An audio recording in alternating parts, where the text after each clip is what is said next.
of Bucha, where the bodies of people were shown, and we still cannot get their names.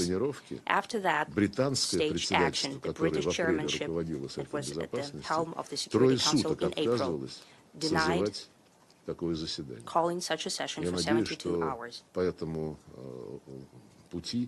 I hope that our French colleague will not follow the same path and will call an emergency session, as we have asked today at 3 p.m.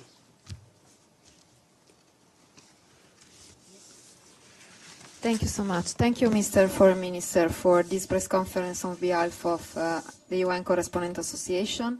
Valeria Robeco from Ansa Newswire. My question is on the Middle East.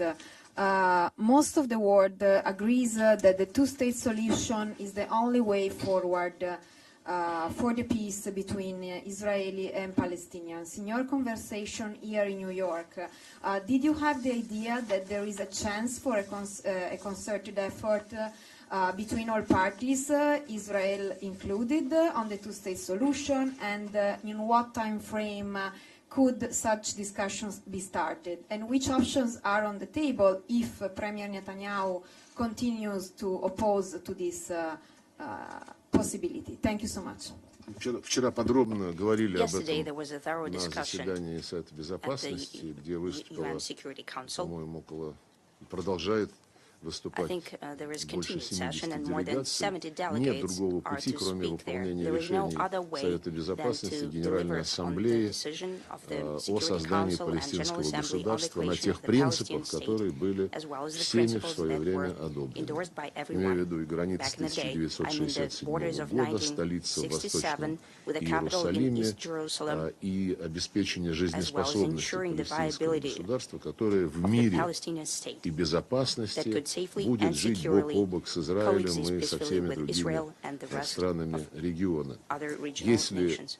в очередной раз, If yet после again, того, как такая задача была after such впервые a task was поставлена first еще в конце formulated 40-х back годов, at the и end of the все эти долгие 1940s, десятилетия эту задачу, for many decades, this обязанность task, создать палестинское this государство, obligation to create the Palestinian state, забалтывали has и been пытались dragged out всячески with растворить words в and неких was trying to половинчатых инициативах. bury it in Если сейчас повторится такая half-hearted же история, то initiatives. мы If that situation гроздья repeats again, очередного конфликта, we'll очередной reap вспышки the fruit of yet насилия another conflict, yet посеем another в explosion очередной of раз. violence. И большинство членов ООН это понимают. Я And I встречался think that со majority of UN многими members understand арабскими that. I've странами. met with Только что у many меня была Arab countries. большая I've встреча just со had a big всеми meeting with all послами, the которые представляют permanent ambassadors, страны-члены representatives Организации исламского of the сотрудничества. Organization for У Islamic всех очень Cooperation. решительный настрой на They're то, что very должно быть resolute in their принято intention that официальное an решение о official создании палестинского decision should be made about the государства creation и of the Palestinian state. начаты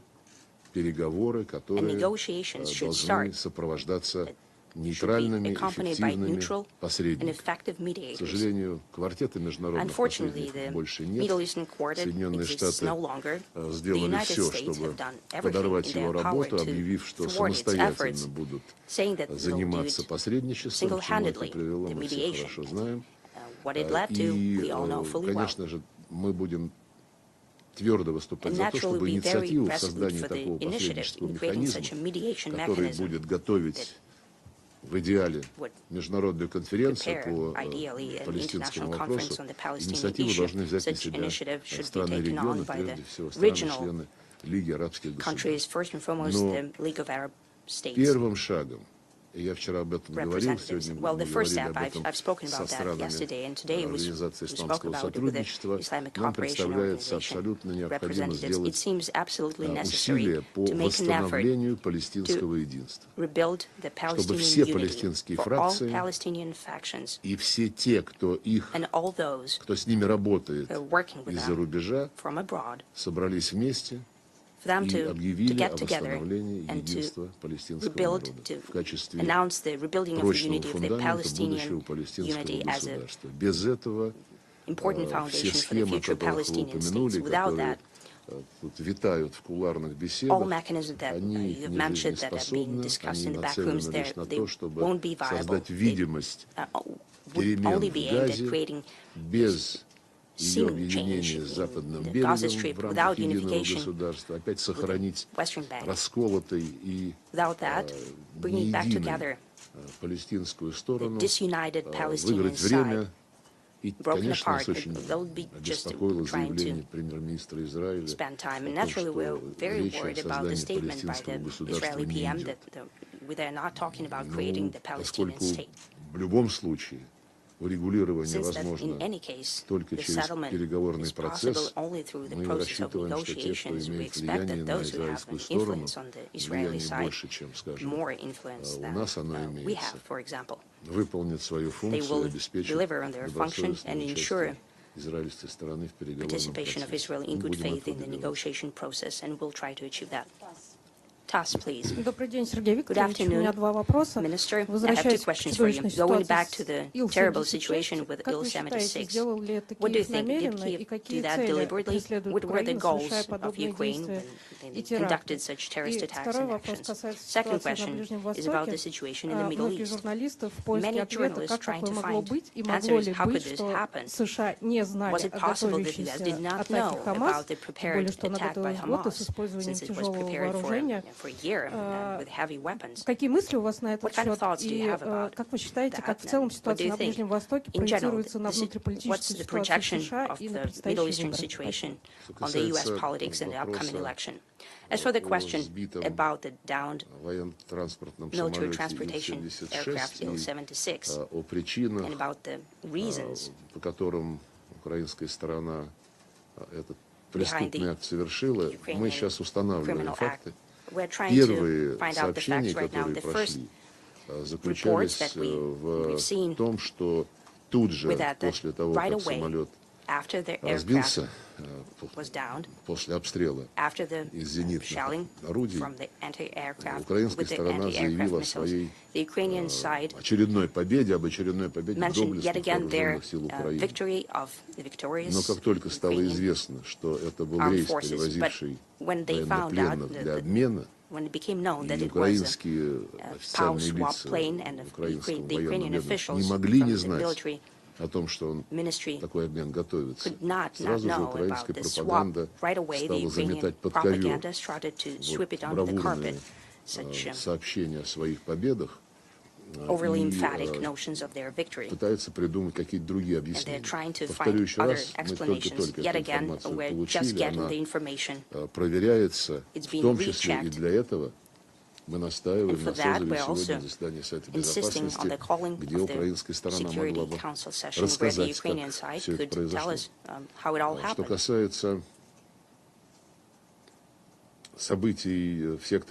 for the situation in the Gaza Strip, those crisis trends that we've seen, indeed we spoke a lot about with all of my counterparts and in Moscow as well, with the greater delegation of the League of Arab States and Organization for Islamic Cooperation traveled there. When we were discussing the way it all exploded, you probably remember 2 weeks before the 7th of October, Jake Sullivan gave an interview and said that the situation in the Middle East has never been so peaceful and calm for the last 20 years. Such words were said. In regard to whether the U.S. side knew about it, whether they had any signals about it, there were a lot of conspiracy theories, and you possibly remember the terrorist attack that we have condemned. Within Israel, there was a lot of talk saying that the Israeli special services and intelligence services did know about it. They couldn't help but know it.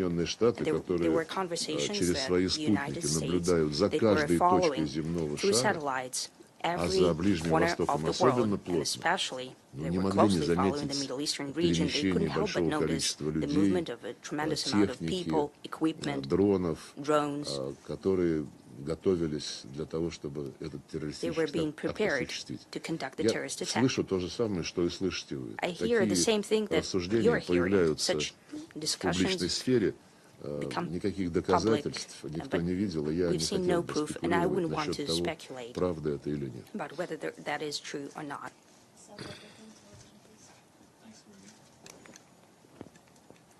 Minister Lavrov, welcome back. Sherman Briceby, South African Broadcasting. What is Russia's position in regards to South Africa's case at the International Court of Justice, accusing Israel of acts of genocide in this war in Gaza? Well, мы рассчитываем, что Международный суд будет выполнять свои функции. Как вы знаете, Украина обвиняет Россию в том, что мы нарушили Конвенцию о геноциде, и тоже обратилась в Международный суд.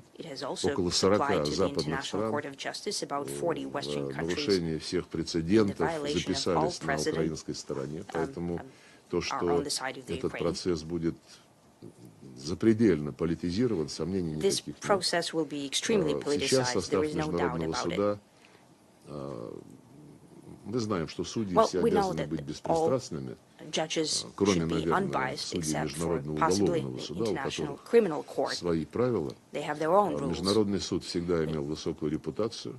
Будем надеяться, что он будет руководствоваться буквой международного права, включая международное гуманитарное право, и судебную систему мы, как вы знаете, вмешиваться не хотели. Я просто вспомнил в этой связи, что вот буквально недавно Энтони Блинкен был на Ближнем Востоке, у него такой же, ему задали такой же вопрос, и он сказал, что иск Израиля, иск Южноафриканской Республики к Израилю в Международный суд за действия в секторе Газа отвлекает внимание мирового сообщества от урегулирования палестино-израильского конфликта. Ну вот, значит, если это так, то внимание якобы оно уделяется, но его отвлекают.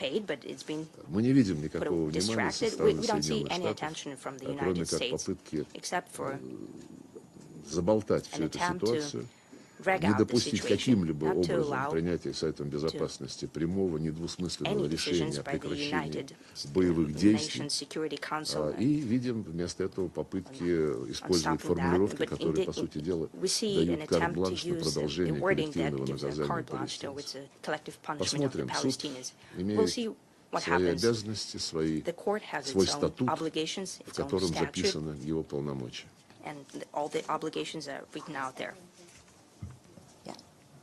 Yes.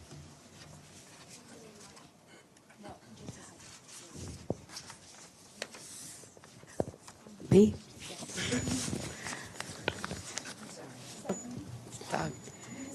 Excuse me. I'm sorry. The third drawer, Evelyn Leopold, please. Okay. Thank you, Masha. You have moved tactical nuclear weapons into Belarus. Do you intend to use them in Ukraine? До вас информации как-то долго доходит. Well, it takes a long time for the information to travel to you. Полгода назад. It happened 6 months ago. И все было объяснено президентом России, президентом Белоруссии. Сказано было с самого начала, что, учитывая предпринимаемые Соединенными Штатами и их союзниками меры по модернизации того ядерного оружия, которое в нарушении договора о нераспространении находится в 5 странах НАТО, и с учетом того, что военнослужащие этих стран обучаются действиям по применению этого тактического ядерного оружия, учитывая, что мы долгие годы, когда американцы пытались поставить тему тактического ядерного оружия чуть ли не в центр наших дискуссий о стратегической стабильности, пытались добиться того, чтобы все тактическое ядерное оружие США вернулось на территорию США,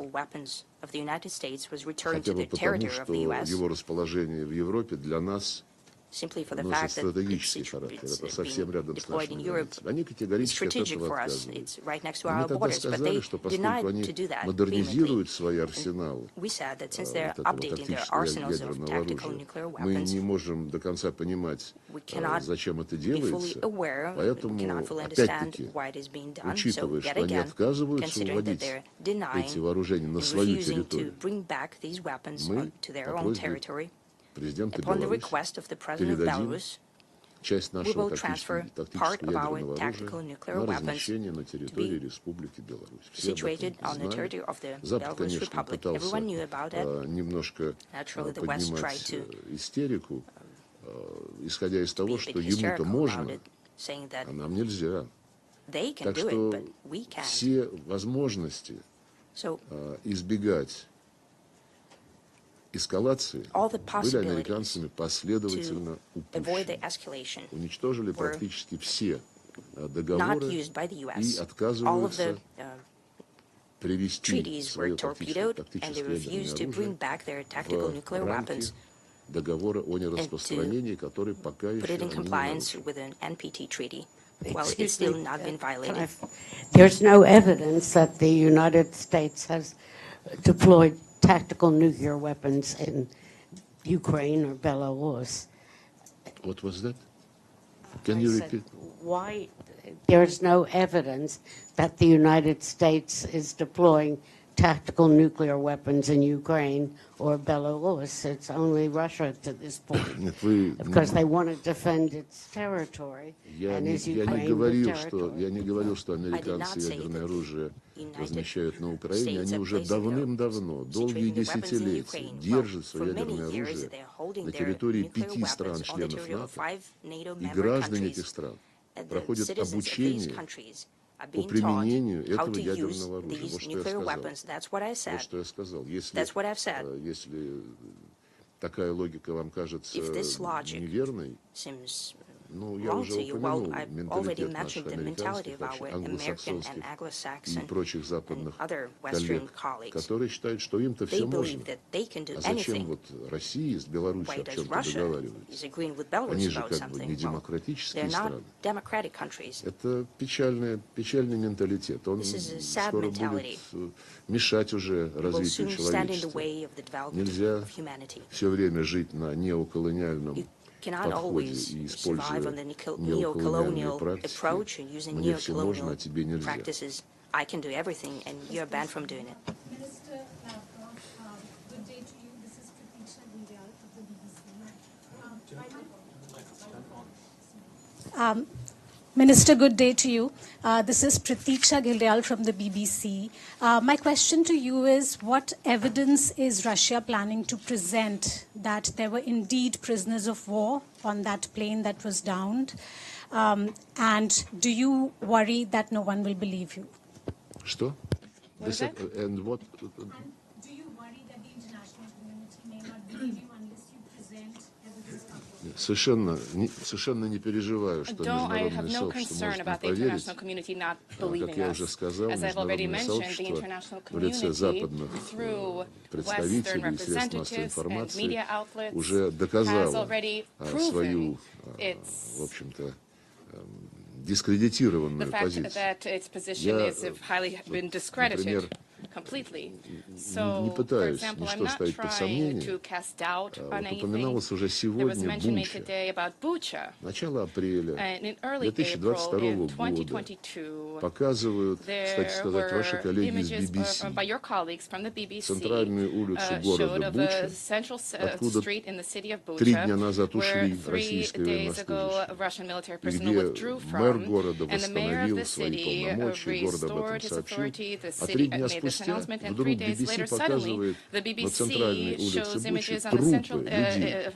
Так вот, скоро будет 2 года, как мы просим, и нас обвинили, против нас ввели дополнительные санкции. Вот 2 года скоро будет, как мы просим хотя бы обнародовать фамилии людей, чьи тела были продемонстрированы, в том числе в репортаже BBC. BBC как автор, то есть, как я вас не перебивал, я вас не перебивал. BBC как автор той сенсации могла бы поинтересоваться все-таки установлением истины. А что касается, поэтому верит нам международное сообщество, под чем вы понимаете Запад, я уверен, и прежде всего англосаксов. Нас это не сильно волнует. Правда, глаза колят, поэтому они всячески уходят от честного разговора и от ответа на прямые вопросы. Это касается, между прочим, впрочем, если уж говорить про BBC и точку ее локации, это касается и отравления в Солсбери. Мы до сих пор не можем получить ни одного ответа на 46, по-моему, или 45 официальных запросов по линии Генеральной прокуратуры, на которые британские королевские власти обязаны отвечать в соответствии и с международными конвенциями, и с двусторонней конвенцией. В этом случае вы спросите у украинских ваших коллег, они наверняка уже узнали что-то от своих. Я издалека не могу вам этого обещать, что украинцы будут признаваться. Но то, что они знают, что там были военнослужащие, это точно. А верите ли в это вы? Ну, при всем уважении к BBC, я не сильно этим озабочен. Excuse me, BBC colleague. Keep calm and enjoy the answer, please. Hi, Minister. This is Xu Deji, China Central Television. You mentioned a lot about your U.S. colleagues' words and actions on Middle East. Given the fact that the Israeli government has rejected two-state solution clearly and repeatedly last week, do you think U.S. still have the influence to push Israel for a ceasefire or two-state solution? And what do you think? How much does the U.S. foreign policy on Middle East contributes to current situation in Middle East? Thank you. Я не могу рассуждать на тему о том, как выстраиваются отношения между Соединенными Штатами и Израилем. Это их двусторонние контакты. Могу лишь подтвердить, что, как и большинство присутствующих, мы читаем информацию в американских средствах массовой информации о том, как здесь идет спор внутри администрации, как все-таки сделать Израиль более покладистым, более конструктивно настроенным. Ну, чем он закончится, я не знаю. Есть президент, есть его советники по национальной безопасности, есть государственный секретарь, великое множество их заместителей. Ну, не знаю, что вам ответить. И насколько верны всякие спекуляции, не буду тоже в это погружаться. Но что касается нынешнего кризиса, последствия американской политики в регионе, они, по-моему, всеми понимаются примерно одинаково. Ни одной авантюры за последние десятилетия, которые предпринимал Вашингтон со ссылкой на коренные интересы своей безопасности, за 10 тысяч миль через Атлантику здесь возникали угрозы его безопасности. Ни одна авантюра не увенчалась ситуацией, когда страна, подвергшаяся нападению, стала бы жить лучше. Некоторых стран практически не существует. Например, Ливия. Ее государственность разрушена полностью. Ирак, все знают, как позорно американская дипломатия пыталась обосновать эту агрессию, полностью провалившись со своими так называемыми вещественными доказательствами. Кстати, после вторжения в Ирак появилось исламское государство. Когда США распустили все структуры партии БААС, включая армию, офицеры Саддама Хусейна, для того, чтобы сохранить возможность зарабатывать на пропитание своей семьи, они массово вошли в состав исламского государства Ирака и Ливана и составили его ядро. Также, кстати сказать, как Аль-Каида недолго до этого появилась в результате вторжения США в Афганистан. Так же, как и вторжение в Сирию привело к созданию Джабхата Нусра, который теперь называется Хият Тахрир Аль-Шам. И нам известно, например, что в Сирии, на тех базах, которые американцы незаконно создали на востоке страны, где они пытаются учредить некое квазигосударство курдов, создавая тем самым взрывоопасную проблему регионального масштаба. Там они по-прежнему общаются с отдельными боевиками исламского государства, которые проводят там реабилитацию, тренируются, и которые по указанию американских своих хозяев участвуют в целом ряде операций, террористических акций далеко за пределами Ближнего Востока. Поэтому влияние Соединенных Штатов на Ближний Восток, они же, понимаете, они же всем говорят, что мы сами будем разбираться вот с тем же палестино-израильским конфликтом.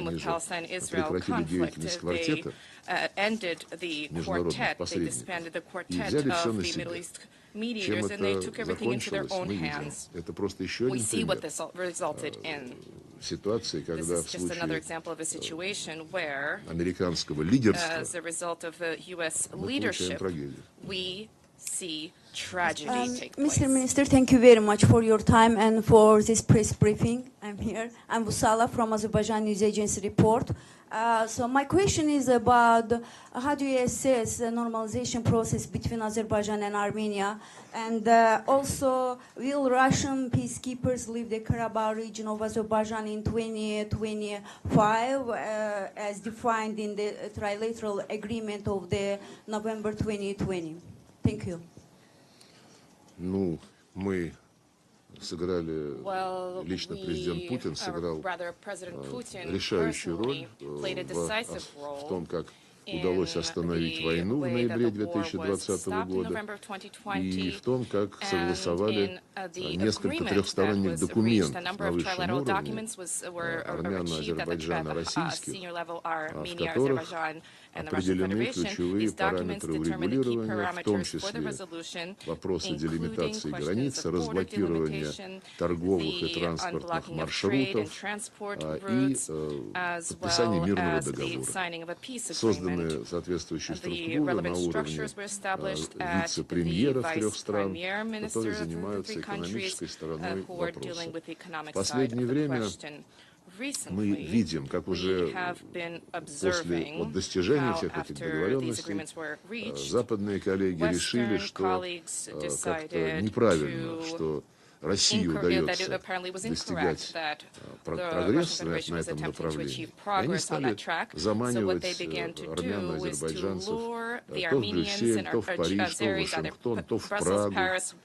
И, кстати, в Праге в 2022 году премьер-министр Пашинян подписал документ, в котором сказано, что он признает территориальную целостность Азербайджана в границах 1991 года. Это означает, что Нагорно-Карабахская автономная область, как тогда называлась Карабах, является неотъемлемой частью Азербайджана. Для нас это стало сюрпризом, потому что до этого обсуждались разные варианты окончательного решения проблемы статуса Карабаха. Премьер Армении сделал это самостоятельно. И с тех пор, в общем-то, вопрос о статусе, о том, что из себя представляет Карабах, закрыт. У нас там действительно остаются миротворцы, даже после того, как все признали Карабах азербайджанской территорией. Но вопрос этот уже не касается армянской стороны, это вопрос двусторонних отношений между Россией и Азербайджаном. Президенты эту тему обсуждали, они сошлись во мнении, что на данном этапе присутствие российских миротворцев играет позитивную роль для того, чтобы укреплять стабильность, укреплять доверие в регионе и содействовать возвращению тех жителей Карабаха, которые захотят это сделать. Yes, thank you. Joseph Klein, Canada Free Press. Israel has recently proposed a 2-month ceasefire in exchange for the release of all hostages, but Hamas has flatly rejected this proposal. Moreover, you mentioned and criticized Prime Minister Netanyahu for his negative comments and apparent rejection of the two-state solution. But just yesterday or the day before, a Hamas leader also flatly rejected a two-state solution with what they called a quote, Zionist entity. And in their charter, they call for the destruction of the Jewish state. So I'd like your comments on that. Thank you. Знаете, насчет вот тех предложений, которые выдвигаются, давайте на 2 недели прервемся, или на 2 месяца, вы нам вернете заложников, а та сторона говорит, мы вам вернем, но не всех заложников. Это идет именно торг, который отвлекает от существа проблемы. А существо должно заключаться в немедленном прекращении огня. Можно сколько угодно рассуждать о том, что Хамас не признает еврейское государство, и тем самым оправдывать продолжение бойни в Газе. Если мы будем только обращать внимание на поверхность происходящего, на отдельные проявления, и не видеть горизонта, где обязано появиться палестинское государство, подобного рода инциденты будут вспыхивать сплошь и рядом. И именно потому, что мы заинтересованы в долгосрочном решении, мы настаиваем не просто на обещании начать переговоры о создании государства Палестины, а о том, чтобы такие шаги уже в практическом плане были сделаны, и чтобы был четкий график, когда они завершатся тем результатом, которого требует Совет Безопасности, который требует Генеральная Ассамблея. И первым шагом на этом пути, я вчера об этом говорил, я сегодня упоминал на встрече с мусульманскими странами, должно стать восстановление палестинского единства. Они сами должны разобраться, на каких принципах они будут восстанавливать единство своего народа. Потому что без единства палестинского народа не будет фундамента для палестинского государства, а сохранятся только предлоги для того, чтобы держать Газу отдельно в каком-то специальном статусе, где кто-то будет обеспечивать пояс безопасности, буферные зоны, и держать западный берег реки Иордан тоже отдельно, продолжая его как сито дырявить поселениями незаконными, и тем самым подвергая сомнению саму концепцию единого палестинского государства. Вот на эти детали нужно обращать внимание. А то, что Хамас заявляет, есть немало. Вы читали, что заявляли командиры Цахал? О том, что палестинцы — это животные, что их невозможно причислить к цивилизованным людям. Это командующий штабом, по-моему, начальник штаба, командующий армией, некоторые министры, что каждый житель Газы по достижении 3 лет становится экстремистом автоматически, потому что там культивируется ненависть к Израилю. Ну, как ни назови этот процесс, но когда 70 с лишним лет тебе не дают обещанного государства, как вы думаете, что преподают в школах, что детям в детских садах в Газе говорят уже 3-е поколение подряд? Наверное, им объясняют, что вершится несправедливость. И я говорил много лет назад своим израильским коллегам, что нерешенность проблемы создания палестинского государства является единственным наиболее важным фактором, который позволяет вербовать экстремистов в ряды различных организаций. Они на меня тогда обижались, но я по-прежнему убежден. Если мы упустим нынешний момент, когда все переживают за происходящее, и не продвинем решение, обеспечивающее интересы палестинцев, иметь жизнеспособное, дееспособное государство, и одновременно обеспечивать гарантии безопасности Израиля, а это ключевая часть задачи, то мы упустим очень редкий исторический шанс. Сергей Викторович, у меня 2 вопроса. Первый в продолжение ответа о палестинском регулировании. Вообще мировое сообщество помнит, как появились такие организации, как Хамас, и вообще как они появляются. И второй о состоянии российско-американских отношений. Как как вы оцениваете их уровень, в какой они сейчас находятся точке, и существуют ли перспективы их полной заморозки, от чего это в конечном счете может или будет зависеть? Уровень низкий, точка низкая, контактов практически нет, за исключением обсуждения условий функционирования наших дипломатических миссий в США и работы их дипломатов в Российской Федерации. Здесь тоже очень много попыток получить односторонние преимущества, попыток обвинить нас в каких-то шагах, хотя им прекрасно известно, что вся нынешняя история с дипломатическим присутствием началась с решения Обамы в декабре 2016 года, за 3 недели до инаугурации Трампа, демократическая администрация оставила такой подарочек.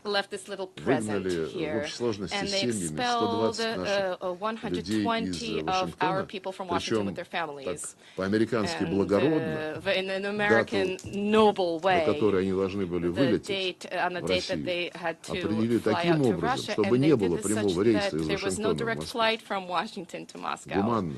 Они с детьми, малыми в том числе, на автобусе 6 часов с лишним ехали до Нью-Йорка, чтобы сесть на самолет, который летит в Москву. Не солидно это для взрослых людей. И мы долгое время не отвечали, потому что администрация Трампа, когда Дональд Трамп пришел в Белый дом, они нас просили не реагировать, они были возмущены таким ходом демократов. И мы сказали, что если вы сможете исправить положение, давайте мы подождем, посмотрим. Они не смогли. И летом мы извинились, никто не отменял принцип взаимности, иначе страну просто будут не уважать. И мы ответили зеркально, попросив такое же количество американских дипломатов покинуть Россию. Так вот, американцы, как чемпионы по культуре отмены, отменили вот то, что сделал Обама, и все свои нынешние разговоры начинают с того, что вы же летом 2017 года выгнали наших людей. Постойте, мы же это сделали в ответ. Ну, в общем, не очень по-честному они работают.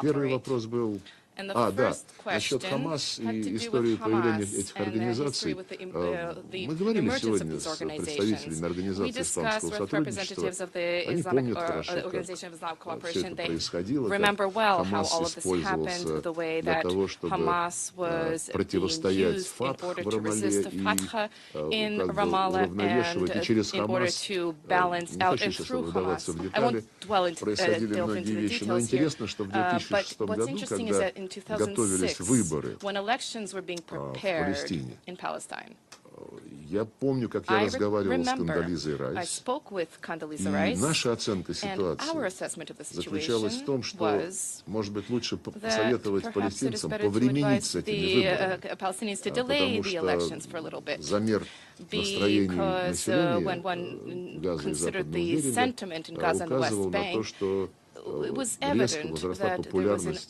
тех, кто с радикальных позиций выступает, в частности, Хамас. Американцы тогда сказали, Кондолиза Райс мне сказала, что нет, демократия так устроена, вот как вот надо так. Совсем недавно Хиллари Клинтон, вспоминая про тот период, сказала, мы не должны были соглашаться на проведение выборов, по итогам которых победил Хамас, а уж если мы согласились, то мы должны были сделать все, чтобы победили те, кто нам нужен. Это вот тоже вопрос о демократическом устройстве мира и тех стран, которым американцы уделяют какое-то внимание. Заморозки отношений США-России, она возможна? Знаете, ну их практически нет. Вот идет разговор такой нудный, то в одну, то в другую сторону предложения сыпятся по поводу того, как работать дипломатическим миссиям, сколько сотрудников безопасности должен иметь американский посол, при том, что нашему послу, по убеждению американцев, нужно меньше сотрудников обеспечения его безопасности. Ну вот, честно, даже как-то не верится, что эти темы обсуждаются. Ну, еще одна тема, которая так или иначе периодически всплывает, это американские напоминания о том, что договор о стратегических наступательных вооружениях существует, и Россия подвесила его выполнение. Давайте возобновим эту работу. Мы им отвечали многократно, что в договоре сказано, что он заключен и опирается на принципы неделимости безопасности, на принципы равноправия, взаимного уважения, и что все остальное, включая инспекции ядерных объектов, которые им так нужны, вытекает из этих принципов. А принципы американцам были растоптаны. Но они в своей такой простоте национальной говорят, ну, ребят, это другое. Там то, что мы с вами по Украине ведем войну практически, то, что кто-то там вас врагом называет даже, в доктринальных документах противника устно, кто-то сказал «Россия враг», а то, что мы Европу вот против вас всю наускали, ну, практически всю. Так же, как в свое время Наполеон Европу против нас под свои знамена собрал, как Гитлер сделал то же самое, большинство европейских стран поставил в ряды вермахта воевать против России, против Советского Союза. Точно так же Америка сейчас опять под знамена нацистов, уже теперь в лице Зеленского, собрала всю Европу и очень внимательно следит, чтобы никто не делал каких-то шагов в сторону.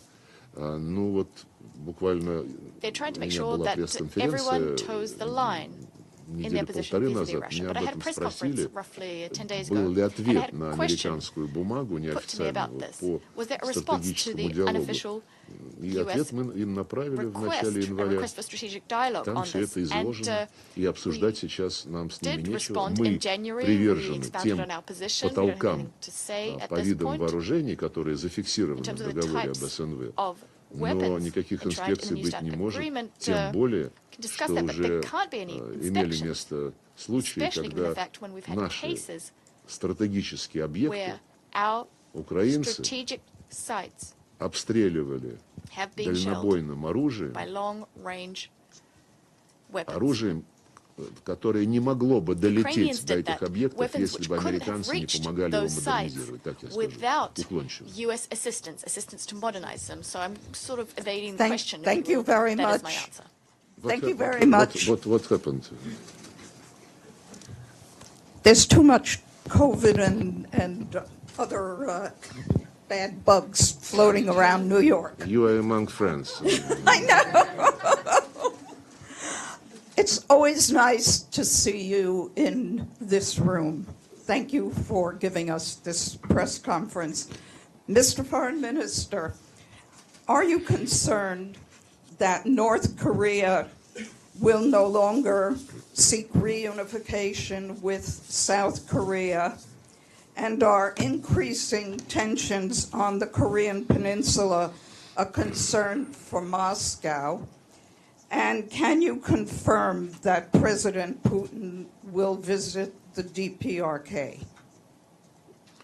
Ну, странный вопрос, потому что у нас отношения с Северной Кореей развиваются достаточно активно, устойчиво. Мы видим, что они стремятся быть самостоятельными, не плясать ни под чью дудку.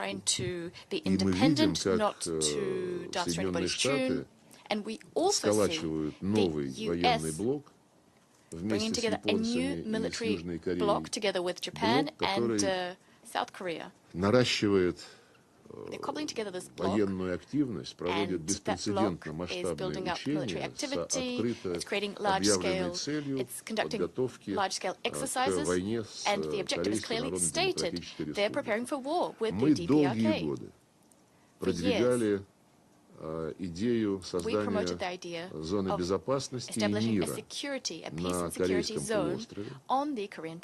Она была закреплена в качестве одной из целей так называемых шестисторонних переговоров и в качестве таковой игнорировалась. Каждый раз американцы придумывали какой-нибудь предлог, every time it came up, the Americans came up with some excuse.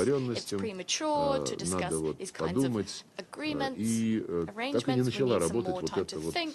So it never really got off the ground. This group, which would discuss mutually acceptable security guarantees, confidence-building measures, and so on and so forth. Одновременно риторика, которая Having сейчас said слышна that, из the rhetoric we're Южной currently Кореи, hearing from South Korea, резко стала еще более this rhetoric такой all of a sudden нацеленной на became Пхеньян. even В Японии more риторика towards нарастает, такая Pyongyang. достаточно агрессивная. In Japan as well, Всерьез we идет hear речь о том, aggressive чтобы rhetoric, в Японии they're появилось seriously для начала представительство, talking about потом, скорее всего, in инфраструктура НАТО. of setting up, Американцы first of all, активно двигают mission и and свою then военную infrastructure, NATO infrastructure. инфраструктуру The US Североатлантического are альянса в also этот sharing регион.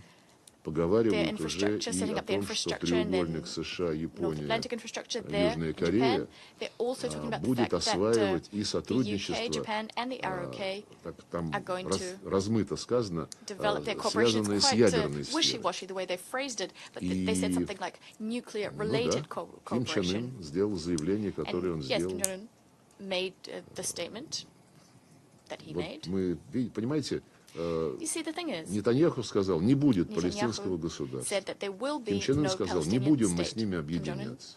said we're not going Плохо to это, когда unite with them, with the South Koreans. доминируют и преобладают не It's terrible объединительные, а when разъединительные тенденции, но unity, we have лепту в trends этот which divide us. системный уже процесс, And yet this is наблюдаемый a во многих systematic регионах, process вносят прежде всего те, across кто many считает regions. себя And the main хозяевами contributor земли. to that trend are those who believe Считают, что вот to be 500 the лет они masters of the правили universe. миром, как They хотели, think жили за that счет they других, ruled the так earth надо делать и for впредь. half a Это millennium, логика, telling которая people how to полностью live and that they're going to continue doing the same thing. игнорирует This logic объективные реалии. completely В частности, ignores то, что the reality of the situation, which is бывшие objective. колонии, And that reality is the following. большинство из них, Former подавляющее большинство, colonies, the стали overwhelming независимыми, majority of these ex-colonies осознали have свои gained independence. национальные интересы, хотят They're now укреплять very свою much aware of their идентичность, national interests. They национальную, want to культурную, buttress their national, their cultural identity, религиозную, their и religious identity as развиваются well. так, что These Запад ex-colonial остается states уже позади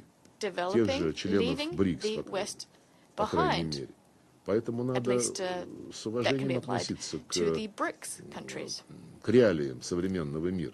So А не думать, the что вот ex-colonial если ты powers такой have to сильный, face у up тебя to the доллар reality есть, ты этим in today's долларом можешь world. всех You shouldn't just душить, think that you're so захочешь strong just because you отключишь have от the системы dollar, you can strangle SWIFT, people with this захочешь, dollar, you не can будешь disconnect давать people from the SWIFT займы по линии system, or Международного you валютного фонда и can Всемирного банка и многое другое, reject applications что for ты сам IMF loans.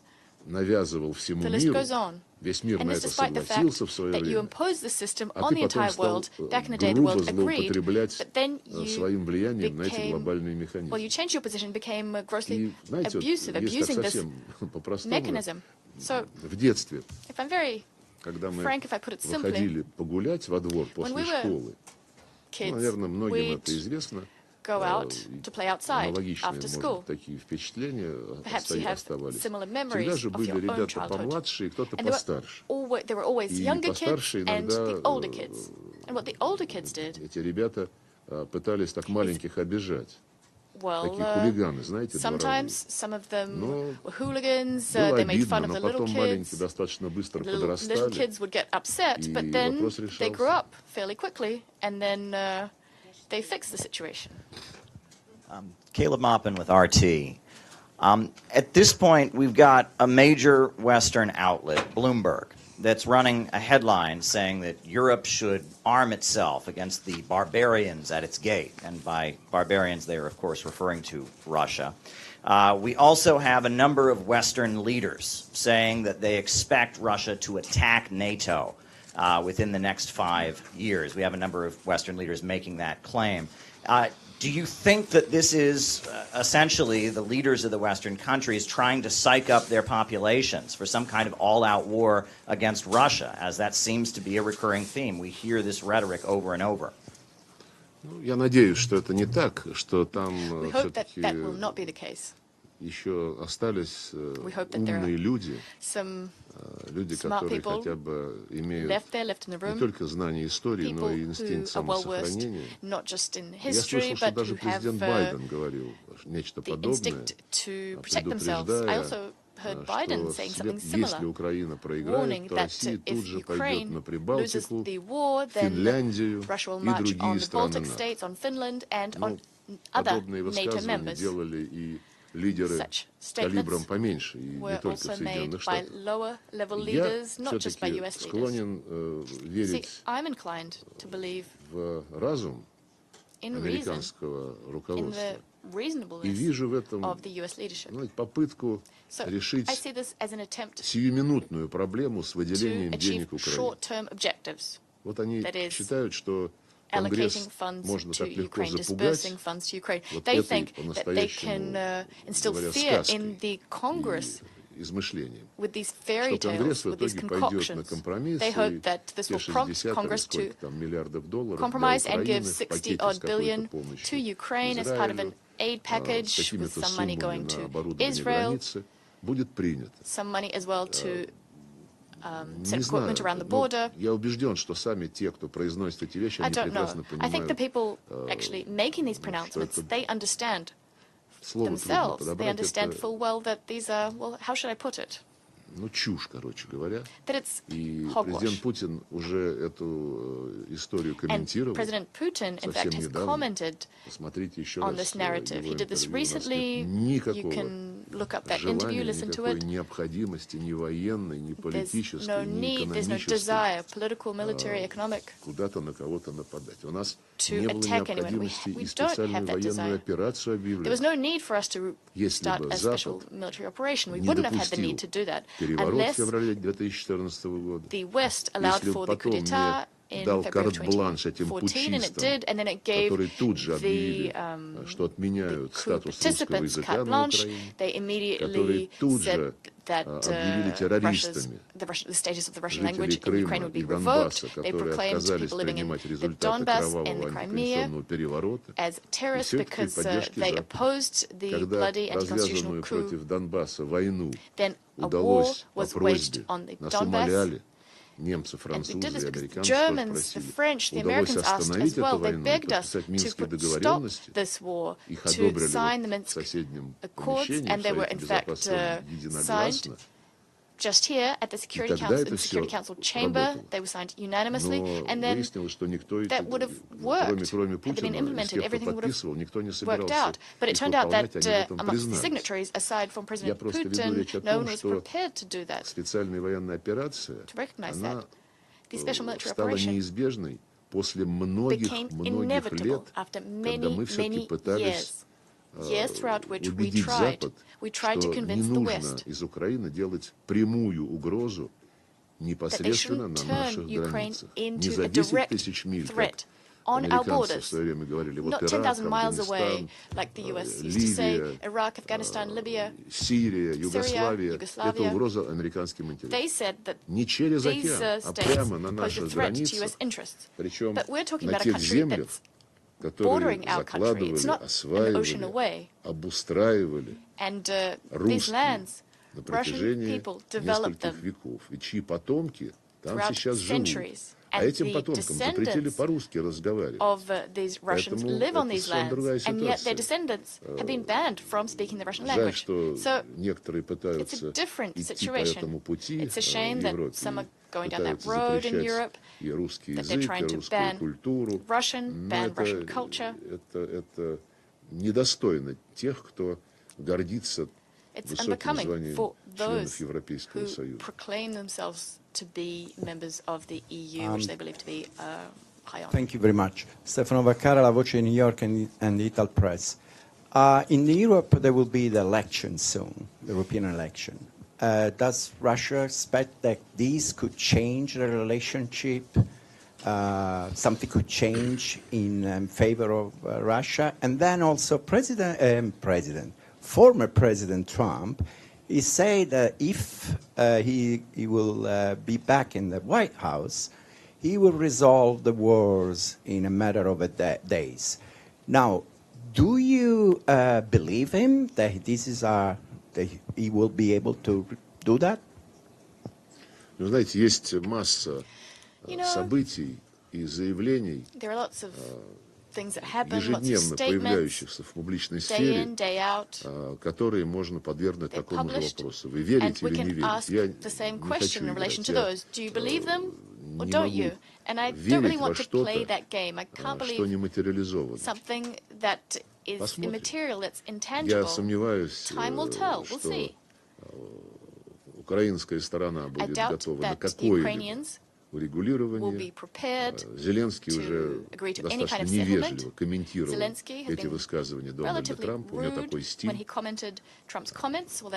принципе, украинское руководство такой хамоватый стиль. Помните Шольца, канцлера, посол Украины в Германии, называл обиженной ливерной колбасой. И ничего, Шольц, все в порядке. Так что хамство у них в крови. Но что касается выборов в Европарламент, да, будут выборы. As for the European Parliament elections, are those the elections you're referring to? Elections to the European Parliament? Ну, это такой политический, я с ним плохо знаком.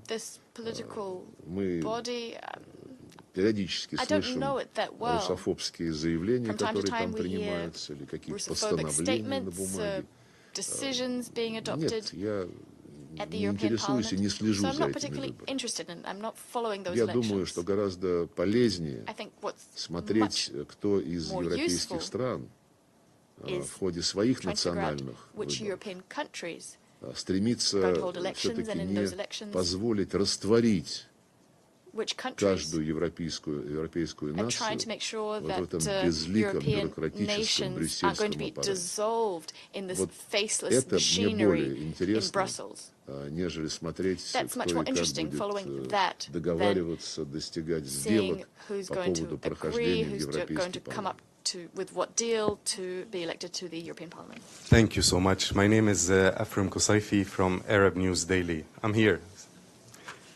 Just a quick follow-up on your response regarding the U.S.-Russia relationship.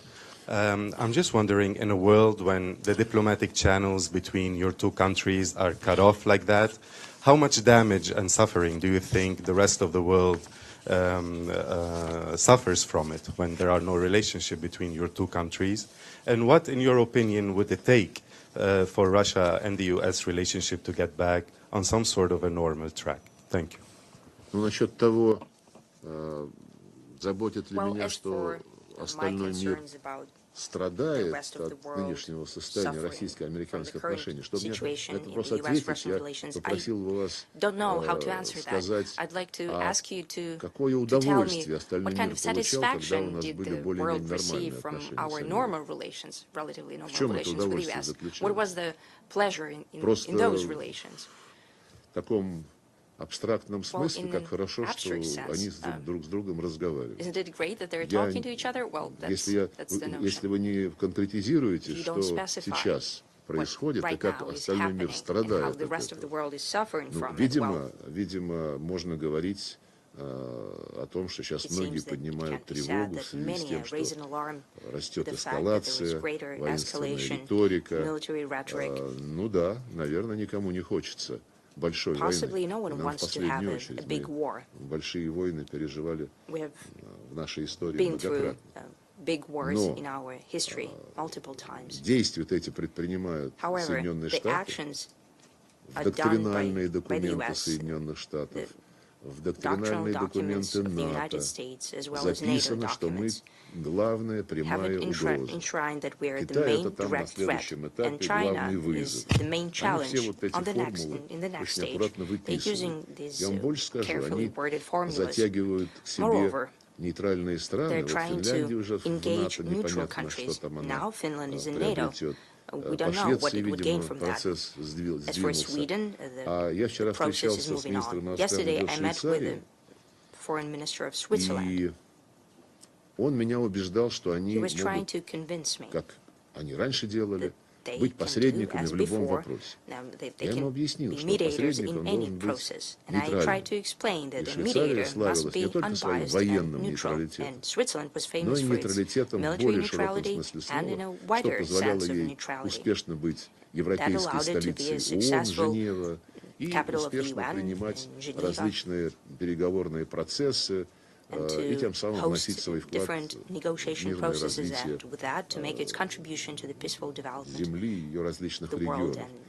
Но он сказал, мы так по-прежнему готовы к вашим услугам всегда. Но я просто привлек внимание к тому, что у них сейчас есть стратегия национальной безопасности, которая уже согласована и будет охватывать с 24 по 20, по-моему, 7 или 8 год. В этой стратегии Швейцария записано, Швейцария готова и заинтересована выстраивать европейскую безопасность не с Россией, а против России. Так что есть и вот такие примеры, помельче, чем российско-американские отношения. Но эти примеры, наподобие того, что сейчас я процитировал, они отражают, насколько системно главный гарант западного единства вбивает в головы даже нейтральным странам необходимость выступать с антироссийских позиций. Thank you very much. My name is Marian Schmickler. I'm with ARD German Television. And I was wondering whether you've had a chance in the last couple of days to meet up with former President Donald Trump or with members of his campaign team. Ну, вы что, уже написали про это? Have you already written an article about it? Not yet. Ну, слава Богу, потому что... Thank God, because I haven't met with him. Thank you, Maria. Thank you, Mr. Foreign Minister Lavrov. My question is regarding Indo-Russia relationships. Just recently, we heard that there has been an Eastern maritime corridor between the two sides, and I wanted to get your opinion on how Russia views the potential impact of the Eastern Maritime Corridor on the country's trade relations with India, and also its broader economic interest in the Pacific region as well. Thank you. Ну, это вопрос на очень развернутый ответ. Если коротко, мы, как и подавляющее большинство стран Евразийского континента, заинтересованы в новых коридорах, которые будут обеспечивать, во-первых, более дешевую логистику, более быструю доставку товаров, чем происходит сейчас, либо через Суэцкий канал, либо вокруг Африки. И, в-третьих, все заинтересованы в создании таких логистических транспортных цепочек, которые не будут зависеть от Запада, не будут зависеть от тех, кто систематически злоупотребляют своим положением вот, в мировой торговле, в мировых транспортных путях. Есть коридор север-юг, который позволит из Балтийского моря доставлять грузы быстро, эффективно, надежно в Персидский залив. Есть план соединения портов России на Дальнем Востоке и Индии. Есть инициатива Европа, Ближний Восток, Индия. Это уже западные европейцы эту тему продвигают. Но для нас приоритет коридор север-юг, от которого Индия выиграет напрямую, он пойдет через Россию, Азербайджан, Иран, и туда дальше, вплоть до Индии. И Пакистан тоже в этом заинтересован. Сейчас много есть таких дискуссий. Северный морской путь Индии очень заинтересован в этом. is of great interest to India and China. The Northern Sea route, considering the global warming factor, and a promise that it will be very soon will be navigable all year round. It will compete with all other transportation routes, winning more time by 1/3 compared to this West Channel. We've discussed that with the Indian colleagues, not through our ministry, but it's up to Ministry of Economics, Finance, heads of government. But it's one of the main future tasks for our regional development. Спасибо. My question is regarding Afghanistan. Recently, you mentioned the importance of Taliban engaging with the National Resistance Front and also to establish an inclusive government. I was wondering if you can elaborate on that statement that you made and also clarify the part about the engaging with the National Resistance Front. And also you met with a Foreign Minister of Iran, Amir Abdullahian, yesterday. Did you talk about what is going on in the Red Sea and the Houthis? If you can also give us something on that. Мы это обсуждали. В Красном Yes, we море have discussed идет it. агрессия, There is an прямая, aggression taking place незаконная, in the Red Sea, a в direct legal нарушение aggression всех in the принципов violation of международного all права. principles of international law. Участники, организаторы этой агрессии, они organizers лгут, когда Of this заявляют, aggression, что they're lying when это they're saying that самозащита this в is соответствии с self-defense уставом ООН. in Наше accordance with the UN представительство в Charter. Нью-Йорке Our распространило mission вчера или in New позавчера, York has наверняка distributed есть yesterday or today, наличие, документ, you quite который possibly have по it. They have полочкам distributed document раскладывает that все аргументы, которые provides all the были necessary употреблены arguments, британцами argumentation и that was used by американцами, и the UK показывает, and как the и US, чистой and воды they showing that разбой, this is а никакая just не pillaging самооборона. and not Что self-defense. касается Афганистана, да, мы никогда не выводили наше посольство из Кабула, оно продолжало и продолжает там действовать. Мы в контакте с талибами, как с людьми, которые имеют реальную власть в стране, но мы, как и все остальные члены ООН, пока официально не признаем талибан, поскольку они обязались выполнить несколько условий, в том числе on several matters, including the respect for human rights, first and foremost, women and girls, создание инклюзивного also правительства, creating an инклюзивного inclusive не только с government, точки зрения inclusive этнического происхождения, in потому terms что of в правительстве ethnic талибов background есть and и other, узбеки, и because таджики, there и are пуштуны, и Uzbeks, хазарейцы, Tajiks, но они Pashtuns, все Pashtuns, and политические Nazareans. талибы. But politically, Мы they're all ведем речь о том, Taliban. чтобы We're not все-таки talking about the ethnic composition, but не только этноконфессиональная инклюзивность была обеспечена, но и ethnic, religious политическая. inclusivity as Там well as есть political и inclusivity. бывший президент Хамид There was Карзай, former President есть и бывшее Hamid главное Karzai административное and лицо Абдалла, Chief другие светские Administrator деятели, Abdullah которые and other хотят оставаться в своей стране, non-religious leaders who хотят would like to stay in помогать their country. ставить They ее would like to на help нормальные bring it рельсы. back, Как вы знаете, и в этом случае тоже put американцы it back on track. As чужие you know, деньги не the отдают. US don't 9 миллиардов give долларов, up по-моему, которые могли the бы money of the пригодиться для others, решения $9 billion острых социальных that could be проблем used Афганистана. to solve acute Прикарманили 9 humanitarian and миллиардов social и matters in ничего не Afghanistan, but they объясняют. pocketed $9 billion of И Afghanistan's что money. They касается don't Народного explain it. фронта сопротивления, As да, for the он на National севере Resistance Front, Афганистана.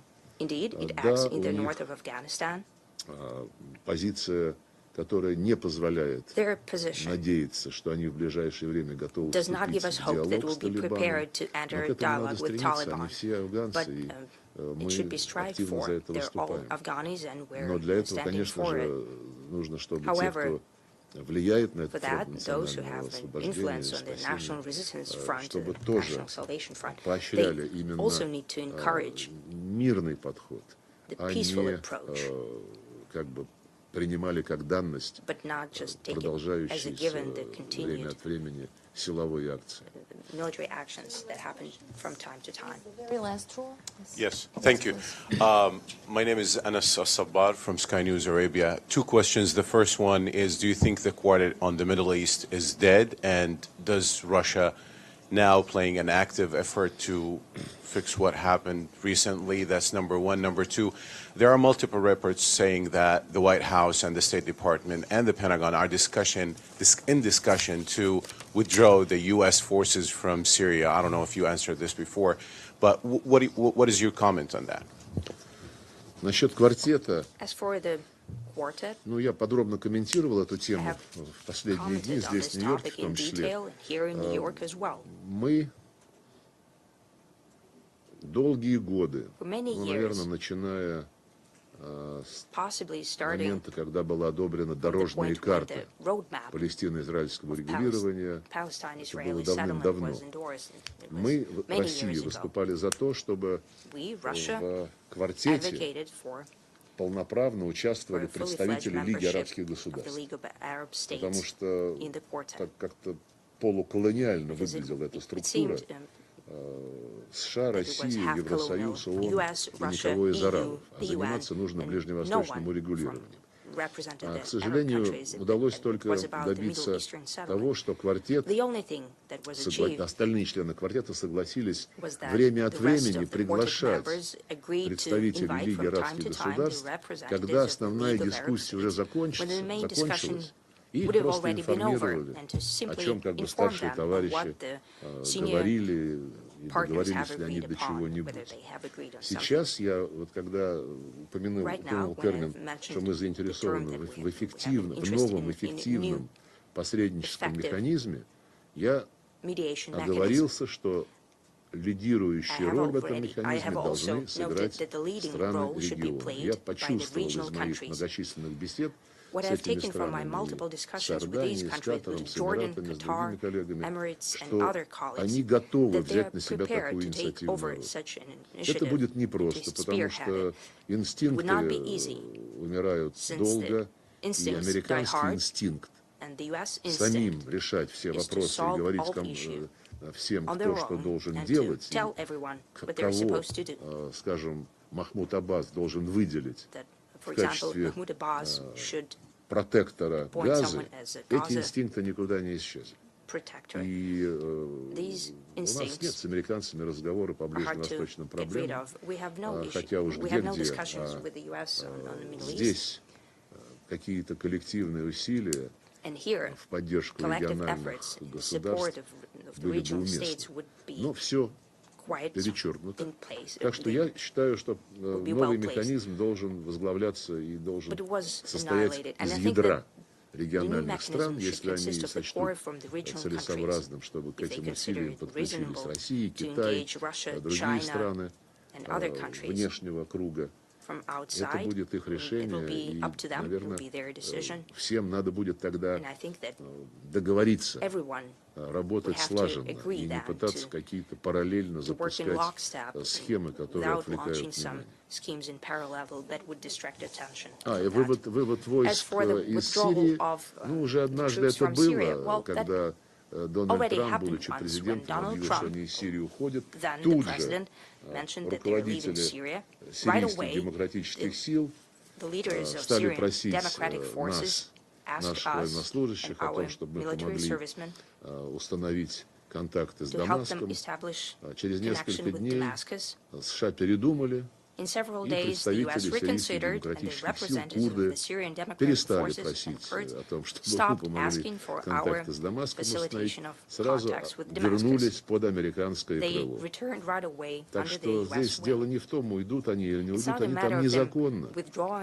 И те политические силы среди сирийских курдов, которые рассчитывают на американский зонтик, на американское покровительство, они делают морально и политически ложную ставку. Thank you very much, Foreign Minister. I'm over here. This is Sharifa from Anadolu. Pentagon has indicated a willingness to work with Turkey to move away from the state of conflict, and it's referring to Turkey invoking the Montreux Convention. And this has widely been understood as a desire to repeal the convention. What are your thoughts on this? And another question is President Putin... One second. Who expressed interest? Pentagon. Pentagon. Okay. Yes. And is there a plan for President Putin to visit Turkey in the near future? Thank you so much. Что касается заявления Пентагона, как я вас понял, я его не видел, но, судя по всему, они сказали, что будут добиваться от Турции смягчения режима проливов по сравнению с нынешними требованиями, когда в условиях военных действий военные корабли неприбрежных стран не заходят в Черное море. Этого они хотят добиться изменений. Если так, то нам турецкие коллеги многократно говорили, что как хранители наследия Конвенции Монтрео они будут строго руководствоваться ее положением. Я понимаю, что Пентагон... Ллойд Остин же вернулся на работу, наверное, поэтому сейчас они так активизируют. Ну нет, я не думаю, что это у них получится. И визит As for the visit to Turkey, I was asked about the visit to the DPRK. I can say that President Putin has an invitation from these two countries, from their leaders, and from many other foreign partners. The schedule is shaped by the Kremlin and his administration. Thank you very much.